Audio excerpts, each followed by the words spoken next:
Welcome to the Abbas Academy of Science Nagpur. In previous video, we have discussed about primary structure of protein and secondary structure of protein. So मैंने कहा कि protein ये एक complex molecule है और complex molecule रहने की वजह से एक ही स्टेज पर मॉलिक्यूल का स्ट्रक्चर एनालाइज करना ये पॉसिबल नहीं, और इसीलिए हम लोग उसको 4 स्टेप्स में पढ़ते हैं: primary structure, secondary structure, tertiary structure और क्वाटरनरी स्ट्रक्चर। प्राइमरी स्ट्रक्चर और सेकेंडरी स्ट्रक्चर को एक्सप्लेन किए थे, वहाँ पर मैंने आपको बताया कि प्राइमरी स्ट्रक्चर ये मुझे एक पॉलीपेप्टाइड चेन में कितने अमाइनो एसिड प्रेजेंट है ये बताता है, और वो अमाइनो एसिड का सीक्वेंस क्या होता है ये बताता है। सेकेंडरी स्ट्रक्चर से मुझे पता चलता है कि वो एक पॉलीपेप्टाइड चेन ये तो धागे की तरह बिल्कुल स्ट्रेट नहीं है, लीनियर नहीं है, बिल्कुल स्ट्रेट नहीं है। तो ये पॉलीपेप्टाइड चेन की फोल्डिंग कैसे है? पॉलीपेप्टाइड चेन की फोल्डिंग ऐसे अल्फा हेलिक्स फॉर्म में है या जिगजैग फॉर्म में, ऐसे बीटा प्लीटेड स्ट्रक्चर के फॉर्म में है। और ये जो आपके पॉलीपेप्टाइड चेन में जो CONH टाइप के पोलर जो ग्रुप्स होते हैं, ये पोलर ग्रुप्स एक दूसरे के साथ हाइड्रोजन बॉन्डिंग बनाते हैं, और उन हाइड्रोजन बॉन्डिंग की वजह से एक तो आपको अल्फा हेलिक्स स्ट्रक्चर दिखता है, नहीं तो बीटा प्लीटेड स्ट्रक्चर दिखता है। अल्फा हेलिक्स स्ट्रक्चर तब दिखता है जब R ये बड़े ग्रुप रहेंगे, और बीटा प्लीटेड स्ट्रक्चर तब दिखता है जब R छोटे ग्रुप प्रेजेंट रहेंगे। तो उसके बारे में हम लोगों ने प्रीवियस वीडियो में डिस्क्रिप्शन दिए। अभी मुझे चलना है टर्शरी स्ट्रक्चर के तरफ। सो टर्शरी स्ट्रक्चर और क्वाटरनरी स्ट्रक्चर जनरली आपको एग्जाम में 5 मार्क के लिए नहीं रहते, सो फिर भी हम लोग उसे स्किप नहीं कर सकते। सो tertiary structure, so tertiary structure जो प्रोटीन का था वो सबसे पहले पीरियड्स नाम के साइंटिस्ट, पीरियड्स एंड केंड्रीव्स नाम के साइंटिस्ट ने, केंड्रीव्स, सो पीरियड्स एंड केंड्रीव्स नाम के साइंटिस्ट ने सबसे पहले मायोग्लोबिन और हीमोग्लोबिन नाम के प्रोटीन का टर्शरी स्ट्रक्चर एक्सप्लेन किया था। तो अब हम लोग बात करते हैं कि स्ट्रक्चर, टर्शरी स्ट्रक्चर बताता क्या है। सो पॉलीपेप्टाइड चेन की फोल्डिंग तो आप लोगों ने देख ली है। पॉलीपेप्टाइड चेन एक दूसरे के साथ अटैच कैसे रह सकती है ये देख लिए।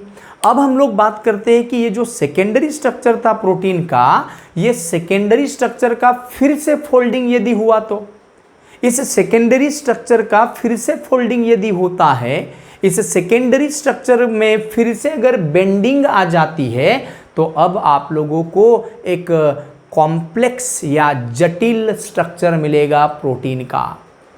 सो टर्शरी स्ट्रक्चर क्या है? सो टर्शरी स्ट्रक्चर को मैं कह सकता हूं further bending and folding of secondary structure of protein is called as tertiary structure.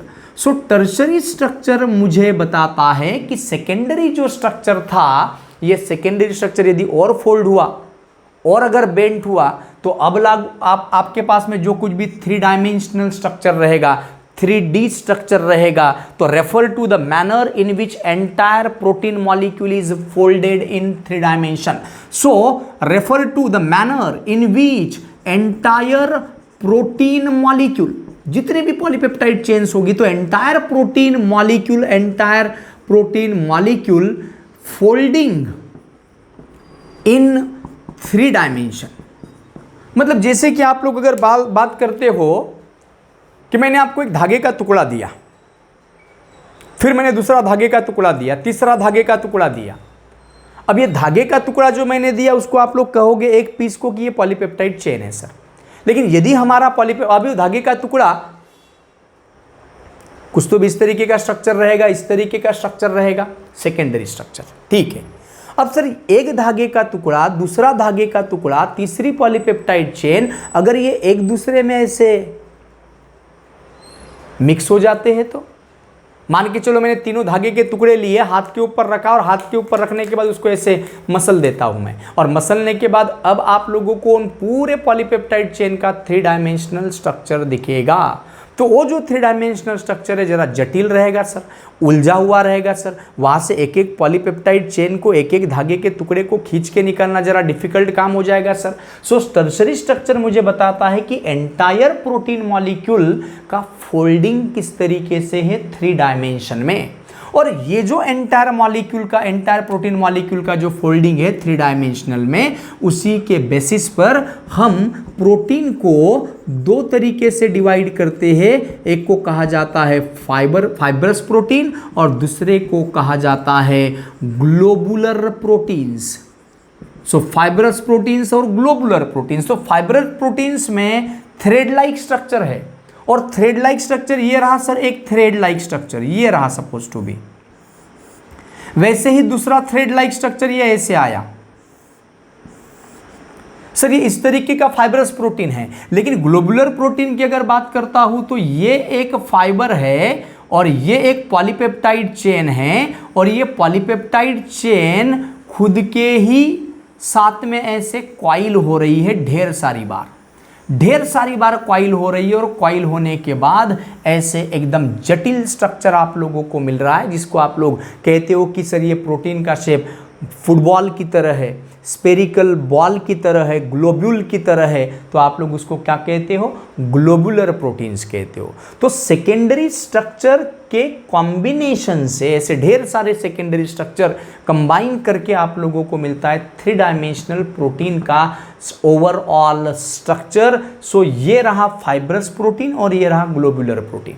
Fibrous protein के बारे में आप लोग को मैंने इसके पहले वाले वीडियो में बताया, ग्लोबुलर प्रोटीन के बारे में मैंने आप लोगों को इसके पहले वाले वीडियोस में बताया। वो वीडियो आप लोग एक बार देख लीजिए। अब सर ये फाइब्रस प्रोटीन जो होते हैं, ये फाइब्रस प्रोटीन के बारे में जो डिस्क्रिप्शन दिया था कि ये फाइब्रस प्रोटीन कैसे रहेंगे, फाइब्रस प्रोटीन के बारे में डिस्क्रिप्शन जो दिया था मैंने कि फाइब्रस प्रोटीन कैसे रहते हैं। सर फाइब्रस प्रोटीन रहते हैं इनसॉल्युबल इन वाटर, और ग्लोबुलर प्रोटीन कैसे होते हैं? सोलुबल इन वाटर बताया था। और वैसे ही कुछ डिस्क्रिप्शन हम लोगों ने दोनों प्रोटीन्स के बारे में दिए थे, क्लासिफिकेशन ऑफ प्रोटीन्स की वीडियो में देखिए। तो टर्शरी स्ट्रक्चर ये पीरियड्स और कैंड्रियूज नाम के साइंटिस्ट ने सबसे पहले मायोग्लोबिन और हीमोग्लोबिन के स्ट्रक्चर के लिए अप्लाई किया था। Further folding and folding of secondary structure is called as tertiary structure. Entire protein molecule का 3 डायमेंशन में फोल्डिंग क्या है, ओवरऑल व्यू क्या है, ये ऐसे फाइबर से फाइबर टाइप में है या ऐसे इस तरीके से आपको दिखता है। जैसे मैंने 3 धागे के टुकड़े लिए और 3 धागे के टुकड़े को इस तरीके से एक दूसरे में लपेट दिया, तो आप बड़ी आसानी से उसके धागे के टुकड़ों को सेपरेट कर सकते हो, फाइब्रस प्रोटीन। लेकिन यही धागे के टुकड़े मैंने कहा कि हाथ के ऊपर रखो और उसको मल दो, तो मलने के बाद सर अब थोड़ा सा वो धागे एक दूसरे में मिक्स हो जाएंगे और अब जटिल स्ट्रक्चर बनेगा, थोड़ा सा ग्लोबुलर स्ट्रक्चर कहोगे आप लोग उसे। तो सर ये टर्शरी स्ट्रक्चर मुझे बता रहा है। अब कोई भी प्रोटीन ये फाइब्रस प्रोटीन के तौर पर एग्जिस्ट करेगा या ग्लोबुलर प्रोटीन के तौर पर एग्जिस्ट करेगा, वो डिपेंड करता है पॉलीपेप्टाइड में प्रेजेंट रहने वाले अमाइनो एसिड कौन से है, उसमें लगा हुआ आर कौन सा है। सो ग्लोबुलर प्रोटीन और फाइब्रस प्रोटीन कौन से फॉर्म में एग्जिस्ट करेगा, हमारे प्रोटीन का 3 डायमेंशनल ओवरऑल शेप क्या रहेगा? सर ये शेप वही एडॉप्ट करेगा जिस शेप में आपका प्रोटीन मॉलिक्यूल एनर्जेटिकली ज़्यादा स्टेबल है। कुछ प्रोटीन फाइब्रस के फॉर्म में रहेंगे तो ज़्यादा स्टेबल रहेंगे एनर्जेटिकली, और कुछ प्रोटीन ग्लोब्यूल के फॉर्म में रहेंगे तो सर वो तब एनर्जेटिकली ज़्यादा स्टेबल रहेंगे। So the protein molecule will try to acquire that structure at ordinary condition in which it is more energetically stable. और ग्लोबुलर प्रोटीन की अगर बात करते हैं तो globular protein have tightly folded into a compact spherical form. ये tightly folded है, ये फोल्डिंग उतनी टाइट नहीं रहती। मैंने सिंपल सा धागे का एग्जांपल देकर आपको समझाया है। तो कुछ प्रोटीन फाइब्रस रहेंगे, कुछ प्रोटीन्स ग्लोबुलर रहेंगे। तो ये ओवरऑल आपके प्रोटीन के 3 डायमेंशनल स्ट्रक्चर के बारे में बता रहा है। प्राइमरी स्ट्रक्चर एक पॉलीपेप्टाइड चेन के लिए, अमाइनो एसिड के लिए। सेकेंडरी स्ट्रक्चर ये पॉलीपेप्टाइड चेन का फोल्डिंग कैसे है, अल्फा हेलिक्स है या बीटा प्लेटेड है, उनके बीच में हाइड्रोजन बॉन्ड कैसे बनते हैं। टर्शरी स्ट्रक्चर ये जो कुछ भी प्रोटीन बन रहा है एक पॉलीपेप्टाइड चेन से बने या 4 पॉलीपेप्टाइड चेन से बने, तो ये 4 पॉलीपेप्टाइड चेन एक दूसरे के साथ कंबाइन होकर जो एक जटिल स्ट्रक्चर बनता है 3 डायमेंशनल, वो कैसा है, फाइब्रस है या ग्लोबुलर है। तो सर ये रहा टर्शरी स्ट्रक्चर के बारे में। और वैसे ही अगर हम लोग बात करते हैं क्वाटरनरी स्ट्रक्चर के बारे में, तो मैंने कहा कि मोस्ट ऑफ द जो प्रोटीन हैं वो एक ही पॉलीपेप्टाइड चेन से बनते हैं, मोस्ट ऑफ द। लेकिन कुछ प्रोटीन ऐसे हैं, जैसे कि आप लोग अगर बात करते हो हीमोग्लोबिन की, तो जिसमें 4 पॉलीपेप्टाइड चेन्स होती है, 2 अल्फा पॉलीपेप्टाइड चेन और 2 बीटा पॉलीपेप्टाइड चेन। तो एक अल्फा पॉलीपेप्टाइड चेन जो होती है उसमें 141 अमाइनो एसिड होते हैं। फिर दूसरी अल्फा अमाइनो एसिड की जो अल्फा चेन है उसमें भी 141 अमाइनो एसिड होते हैं। दूसरी बीटा चेन जो है उसमें 146 अमाइनो एसिड होती है। और चौथी वैसे ही बीटा चेन है उसमें भी 146, 141 प्लस 141 प्लस 146 प्लस 146, कितनी पॉलीपेप्टाइड चेन? 4 polypeptide chain. तो सर कुछ प्रोटीन ऐसे हैं जिसमें एक ही पॉलीपेप्टाइड चेन है, किस्सा खत्म। और कुछ प्रोटीन ऐसे हैं जिसमें एक से ज़्यादा पॉलीपेप्टाइड चेन प्रेजेंट है। तो सवाल ये है कि दिए गए आपके प्रोटीन में कितनी पॉलीपेप्टाइड चेन्स है, नंबर ऑफ चेन्स, और उसी चेन्स को कहा जाता है सब यूनिट्स। सब यूनिट्स कहते हैं, या फिर मतलब whatever the number of polypeptide chain present in the protein that is called as subunits, या फिर उसी को कहा जाता है प्रोटोमर्स। तो सवाल ये है सर कि हमारे दिए गए ओवरऑल प्रोटीन में कितनी पॉलीपेप्टाइड चेन हैं, एस्पेक्ट नंबर 1। और दूसरा कि ये जो पॉलीपेप्टाइड चेन एक दूसरे के साथ कंबाइन होकर बन रहा है प्रोटीन, तो उसका स्पेशियल अरेंजमेंट क्या है? Spatial arrangement of the polypeptide chains in entire protein molecule. मतलब सबसे मेन काम क्वाटरनरी स्ट्रक्चर का तो वही है कि हमारे प्रोटीन्स में कितनी पॉलीपेप्टाइड चेन्स प्रेजेंट है।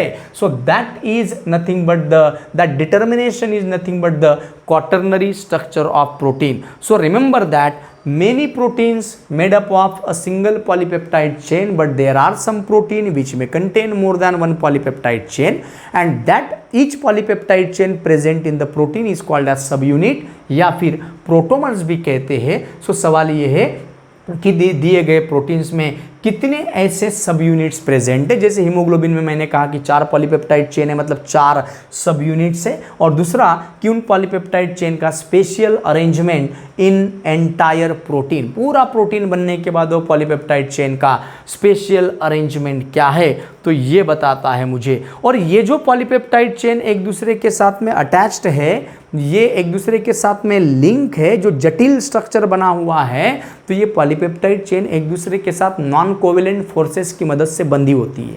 और नॉन कोवेलेंट फोर्सेस जो होते हैं वो डाइसल्फाइड बॉन्ड रह सकते हैं, हाइड्रोजन बॉन्ड रह सकते हैं, वैंडरवाल फोर्सेस हो सकते हैं, या फिर इलेक्ट्रोस्टैटिक फोर्स ऑफ अट्रैक्शन रह सकते हैं। So this is about the tertiary and quaternary structure of protein. So अब हम लोग चल रहे हैं अनादर टॉपिक के तरफ। सो जस्ट रिकॉल करते हम लोग कि क्या क्या पढ़े।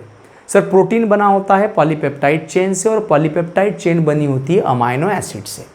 तो प्राइमरी स्ट्रक्चर ने मुझे क्या बताया कि पॉलीपेप्टाइड चेन में कितने अमाइनो एसिड प्रेजेंट है, और पॉलीपेप्टाइड चेन में प्रेजेंट रहने वाले अमाइनो एसिड का सीक्वेंस क्या है। सेकेंडरी स्ट्रक्चर आपको क्या बता रहा है? सेकेंडरी स्ट्रक्चर आपको बता रहा है कि ये जो पॉलीपेप्टाइड चेन है इसका फोल्डिंग कैसे है, वो ऐसे अल्फा हेलिक्स स्ट्रक्चर के फॉर्म में है, या ऐसे बीटा प्लीटेड जिगजैग मैनर में उसकी पॉलीपेप्टाइड चेन का ओरिएंटेशन है। और सर ये पॉलीपेप्टाइड चेन जो अल्फा हेलिक्स फॉर्म में रहते हैं तो हाइड्रोजन बॉन्डिंग रिस्पॉन्सिबल होगा उसके स्टेबिलिटी के लिए। बीटा प्लीटेड स्ट्रक्चर में एक चेन दूसरे चेन से अटैच्ड हो जाती है हाइड्रोजन बॉन्डिंग से, तो ये हाइड्रोजन बॉन्डिंग कैसे क्या होती है। उसके बाद में हम लोगों ने बात की है टर्शरी स्ट्रक्चर के तरफ, और टर्शरी स्ट्रक्चर में मैंने कहा कि ये जब ढेर सारी ये सेकेंडरी स्ट्रक्चर आपने पढ़े, तो ये सेकेंडरी स्ट्रक्चर यदि और फोल्ड होता है और बेंट अगर हो जाता है, तो अब आपको मिलेगा फाइनल स्ट्रक्चर ऑफ प्रोटीन, और जिसको कहोगे 3 dimensional structure protein, entire protein molecule folding in a 3-dimensional structure, and tertiary structure is related to the determination of the folding of entire protein molecule in 3 dimension. Fibrous protein रह सकते हैं, globular proteins रह सकते हैं। उसके बाद quaternary structure की तरफ आया तो क्वाटरनरी स्ट्रक्चर हमें बता रहा है कि सर क्वाटरनरी स्ट्रक्चर हमें बता रहा है कि दिए गए प्रोटीन्स में पॉलीपेप्टाइड चेन कैसी है और ये पॉलीपेप्टाइड चेन का special arrangement entire protein molecule में कैसे है ये बताता है। सो this is all about the structure of protein and now we have to move towards the 2.5 mark topic जो आपको 2.5 मार्क के लिए जनरली यूनिवर्सिटी एग्जाम में आप लोगों को पूछते हैं और वो है denaturation of protein. So nature, कोई भी प्रोटीन की अगर बात करते हो तो कोई भी प्रोटीन का मतलब इंसुलिन अगर लेते हो तो इंसुलिन नाम के प्रोटीन का फंक्शन अलग है, उसमें प्रेजेंट रहने वाले अमाइनो एसिड अलग है, उसका सेकेंडरी स्ट्रक्चर अलग है, उसका टर्शरी स्ट्रक्चर अलग है, उसका क्वाटरनरी स्ट्रक्चर अलग है। और मैं दूसरा लेता हूँ हीमोग्लोबिन, तो हीमोग्लोबिन का प्राइमरी स्ट्रक्चर अलग, सेकेंडरी स्ट्रक्चर अलग उसकी तुलना में, टर्शरी स्ट्रक्चर अलग, क्वाटरनरी स्ट्रक्चर अलग उसकी तुलना में। तो सर उनका जो कुछ भी स्ट्रक्चर है, कोई भी एस्पेक्ट में बात करो तो कोई भी प्रोटीन का जो कुछ भी स्ट्रक्चर है वो पर्टिकुलर स्ट्रक्चर ये उस प्रोटीन को कुछ प्रॉपर्टीज प्रदान करता है। और फिजिकल प्रॉपर्टीज हो सकती है, केमिकल प्रॉपर्टीज हो सकती है, या बायोलॉजिकल फंक्शन आप लोग कह सकते हो। इंसुलिन जो काम करता है वो काम हीमोग्लोबिन थोड़ी ना करता है, इंसुलिन जो काम करता है वो काम मायोग्लोबिन थोड़ी ना करता है। सर पेप्सिन नाम का प्रोटीन जो काम करता है वो इंसुलिन थोड़ी ना करता है। कहने का मतलब ऐसा है कि हर एक प्रोटीन का जो कुछ भी आप हर एक प्रोटीन आपको दिख रहा है तो उस प्रोटीन का एक पर्टिकुलर बायोलॉजिकल फंक्शन है, केमिकल कंपोजिशन है, एक फिजिकल प्रॉपर्टीज़ है और वो उसकी यूनिक प्रॉपर्टी है। क्यों? उसके स्ट्रक्चर की वजह से। तो मैंने आप लोगों को कहा कि कोई भी प्रोटीन की अगर आप लोग बात करते हो तो प्रोटीन एक तो आप लोगों को दिखता है फाइब्रस प्रोटीन के फॉर्म में, नहीं तो ग्लोबुलर प्रोटीन की फॉर्म में। और मैंने कहा कि प्रोटीन कौन सा शेप एक्वायर करेगा, फाइब्रस या ग्लोबुलर, तो आपने कहे सर जिस कंडीशन में वो प्रोटीन खुद को ज़्यादा स्टेबल समझेगा, एनर्जेटिकली उसकी एनर्जी कम हो, ज़्यादा स्टेबल हो, तो तब हम कहेंगे कि सर वो प्रोटीन उस फॉर्म में एग्जिस्ट करने की कोशिश करेगा। अब जो कुछ भी हमारे प्रोटीन की, पर्टिकुलर प्रोटीन की जो कुछ भी हमारी फिजिकल प्रॉपर्टीज़ है, केमिकल प्रॉपर्टीज़ है या बायोलॉजिकल फंक्शन है, ये उनके केमिकल कंपोजिशन की वजह से है, ये उनके स्ट्रक्चर की वजह से है। केमिकल कंपोजिशन तो रिस्पॉन्सिबल है, लेकिन साथ साथ सर वो अल्फा हेलिक्स है या बीटा प्लेटेड है, वो फाइब्रस है या ग्लोबुलर है, इसके ऊपर भी डिपेंड होती है उसकी बायोलॉजिकल एक्टिविटी। तो ऐसी प्रोसेस मैं क्या करता हूँ, एक प्रोटीन ले लेता हूँ और इस प्रोटीन का केमिकल कंपोजिशन होगा कुछ ना कुछ।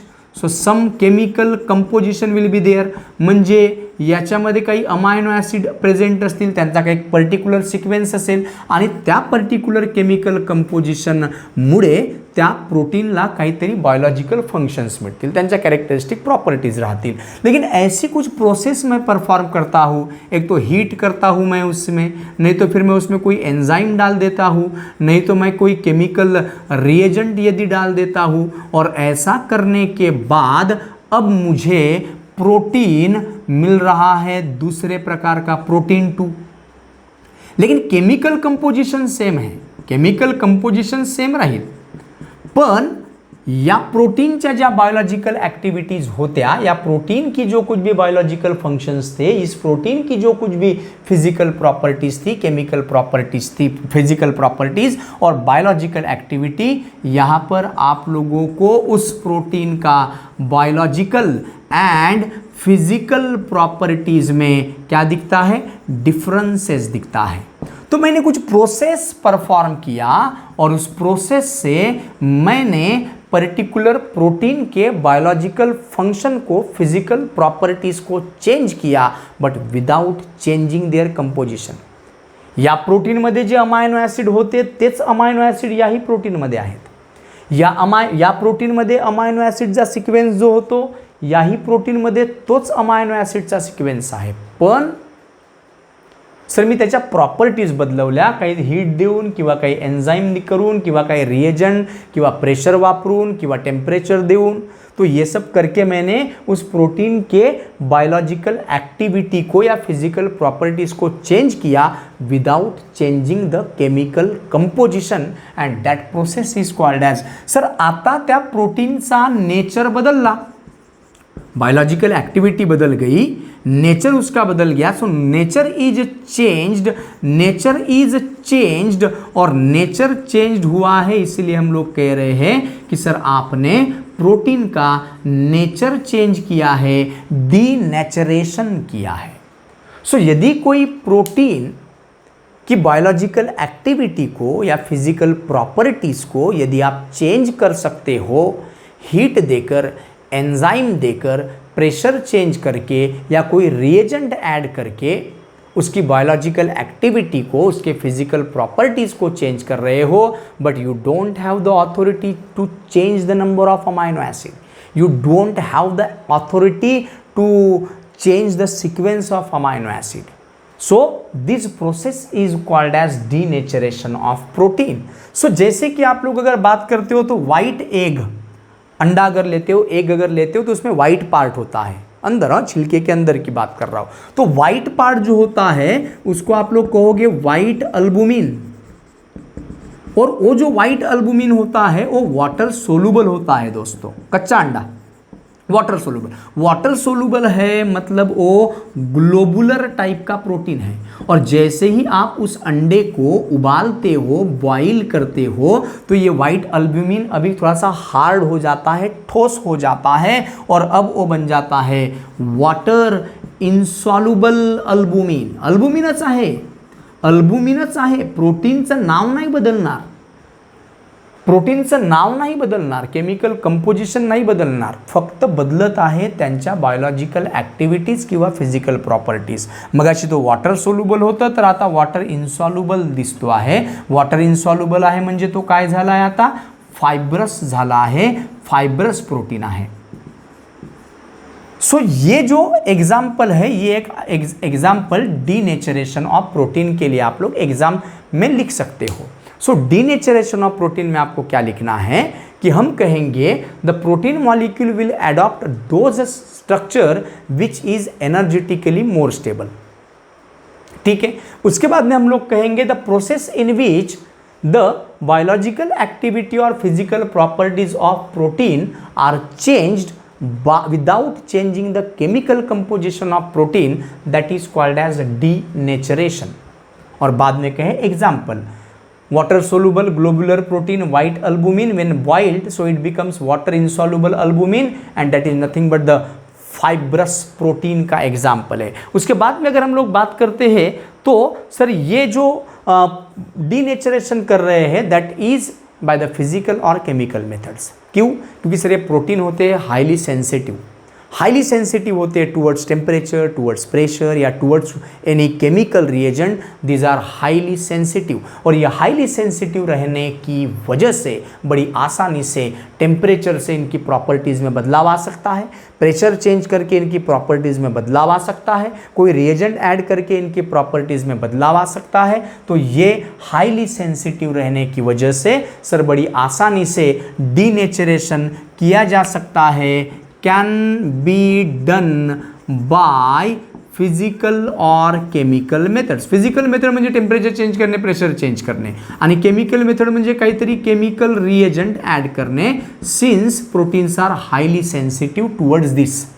सर एका प्रोटीनचं मी दुसऱ्या प्रोटीनमध्ये कन्व्हर्शन नाही केलं आहे, प्रोटीन तोच आहे, फक्त त्याची बायोलॉजिकल ॲक्टिव्हिटी, त्याच्या फिजिकल प्रॉपर्टीज चेंज केल्या, डीनेचरेशन केलं। पण सर ही जी डीनेचरेशनची प्रोसेस आहे ही कधी इरिवर्सिबल असते तर कधी रिवर्सिबल पण असते। सर एक बार आपने कच्चा अंडा लिए, उसको उबाल कर आपने उसको पकाए, तो जो कुछ भी वाइट पार्ट रहेगा आप कुछ भी कर लो, आप उस वाइट पार्ट को, उस पके हुए अंडे को फिर से आप कच्चा अंडा नहीं बना सकते, मतलब उस डीनेचरेशन प्रोसेस को रिवर्स नहीं किया जा सकता। लेकिन कुछ डीनेचरेशन प्रोसेस ऐसी भी है जिनको रिवर्स किया जा सकता है। So some denaturation process are reversible whereas some denaturation process are irreversible. मतलब कुछ डीनेचरेशन को आप रिवर्स कर सकते हो। क्यों रिवर्स करोगे? तो सर एखादा प्रोटीन च्या बायोलॉजिकल ॲक्टिव्हिटीज चेंज झाल्या, तुम्ही काहीतरी रिएजंट टाकलं आणि रिएजंट टाकल्यानंतर त्याच्या आता बायोलॉजिकल ॲक्टिव्हिटीज चेंज झाल्या। मग बायोलॉजिकल ॲक्टिव्हिटीज चेंज कशामुळे झाल्या? रिएजंटमुळे। मग त्याला परत जर तुम्हाला ओरिजिनल कंडिशनमध्ये आणायचं असेल तर एक काम करू शकता, तो रिएजंट काढून बघा। काढून बघितल्यानंतर जो प्रोटीन पूर्वीसारखा दिसत असेल तर तुम्ही म्हणाल sir you have restored the biological activity or physical properties of protein and that process is called as renaturation. पुन्हा त्याचा नेचर मी ओरिजिनल स्टेजवर आणला आहे। रिनेचरेशन किया जा सकता है कुछ प्रोटीन्स का, सभी का नहीं, सभी का नहीं। एग्जाम्पल दिया मैंने। तो जिसकी वजह से उनकी बायोलॉजिकल एक्टिविटी चेंज हो रही है, जिसकी वजह से उसकी फिजिकल प्रॉपर्टीज चेंज हो रही है, उस वजह को ही निकाल कर फेंक दो तो हो सकता है सर अब वो प्रोटीन ओरिजिनल प्रॉपर्टीज को गेन कर सकता है and that process is called as renaturation process. So remember that दोस्तों कि ये जो डीनेचरेशन हो रहा है, ये जो डीनेचरेशन हो रहा है, यहाँ पर प्राइमरी स्ट्रक्चर कभी भी चेंज नहीं होता, ना क्वाटर्नरी स्ट्रक्चर चेंज होता है। सर या प्रोटीनमध्ये जितक्या पॉलिपेप्टाइड चेन असतील याही केसमध्ये तितक्याच पॉलिपेप्टाइड चेन आहेत, म्हणजे क्वाटर्नरी चेंज बदलला नाही। या पॉलीपेप्टाइड चेन में जितके अमाइनो एसिड असतील इतने ही ये पॉलीपेप्टाइड चेन में भी उतने ही अमाइनो एसिड है, वही सीक्वेंस है। मतलब क्वाटर्नरी और प्राइमरी कंपोजिशन नहीं चेंज होता डीनेचरेशन के दौरान, बस सर यहाँ पर चेंज होता है secondary structure. So it is due to change in secondary structure, और सेकेंडरी स्ट्रक्चर चेंज हो रहा है तो अल्टीमेटली टर्शरी स्ट्रक्चर भी चेंज हो जाएगा। तो मैं कहूँगा denaturation of protein is carried out due to the change in secondary and tertiary structure of protein. But remember that during denaturation process there is no change in the chemical composition. It means there is no change in the primary structure and quaternary structure of protein. So this is all about the protein. तो हम लोगों ने इस part में, इस lesson में हम लोगों ने क्या क्या पढ़े हैं। इस लेसन में प्रोटीन से अगर हम लोग शुरुआत करते तो मैंने पहले अमाइनो एसिड पढ़ाया, फिर पेप्टाइड पढ़ाया, फिर पेप्टाइड का क्लासिफिकेशन लिया, उसके बाद में हम लोग आए प्रोटीन्स के तरफ, प्रोटीन्स का क्लासिफिकेशन, स्ट्रक्चर ऑफ प्रोटीन, और उसके बाद एक डीनेचरेशन का कंसेप्ट हम लोगों ने 2.5 मार्क के लिए पढ़े। So here I have to stop. Thank you so much. In next video we will discuss another topic.